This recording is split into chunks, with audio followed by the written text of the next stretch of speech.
آج کا میرا ٹاپک ٹیبلٹ کارویڈا ہے۔ اب بات کرتے ہیں اس کی کمپوزیشن کی۔ تو کارویڈا میں کارویڈالول شامل ہوتی ہے۔ یہ بیٹا بلاکر ہے، دل اور خون کی نالیوں پر اثر ڈال کر بلڈ پریشر کم کرتی ہے اور دل کے کام کو بہتر بناتی ہے۔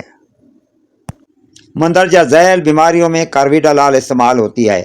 ہائی بلڈ پریشر، دل کی کمزوری یعنی ہارٹ فیلور، انجائنا یعنی سینے کا درد، ہارٹ اٹیک کے بعد دل کی کارکردگی بہتر بنانے کے لیے بھی اس کا استعمال کیا جاتا ہے۔ بعض دل کی دھڑکن کی خرابیوں میں بھی اسے استعمال کیا جاتا ہے۔ خوراک مریض کی بیماری اور حالت کے مطابق دی جاتی ہے۔ عمومی اڈلٹ خوراک یہ ہے 6.25 mg کی ایک ٹیبلٹ صبح اور شام کھلانی ہے۔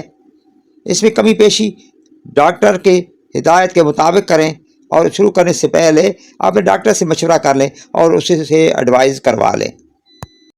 جہاں تک اس کے سائیڈ ایفیکٹ کا تعلق ہے تو اس کے کھانے سے آپ کو چکر آ سکتے ہیں، کمزوری یا تھکن محسوس ہو سکتی ہے، ہیڈ ایک یعنی سر میں درد ہو سکتا ہے، نیزیا یعنی متلی ہو سکتی ہے، ڈائریا یعنی آپ کو دست لگ سکتے ہیں، دل کی دھڑکن سست ہو سکتی ہے، ہاتھ اور پاؤں ٹھنڈے ہو سکتے ہیں۔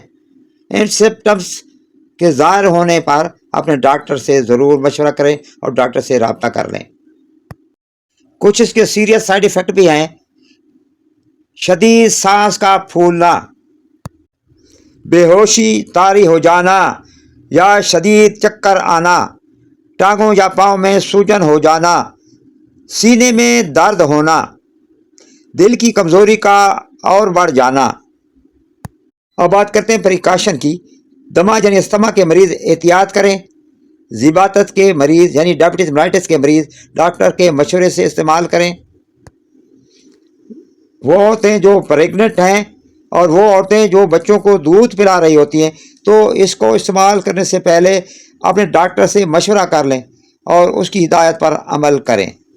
ویڈیو اچھی لگے تو میرے چینل کو سبسکرائب کر دیجیے گا، ویڈیو کو لائک کر دیجیے گا اور اپنے دوستوں کو اسے شیئر کر دیجیے گا، بیل آئیکن کو دبا دیجیے گا۔ آپ کی سماعتوں کا بہت بہت شکریہ۔ پاکستان زندہ باد۔ Thanks for watching my video.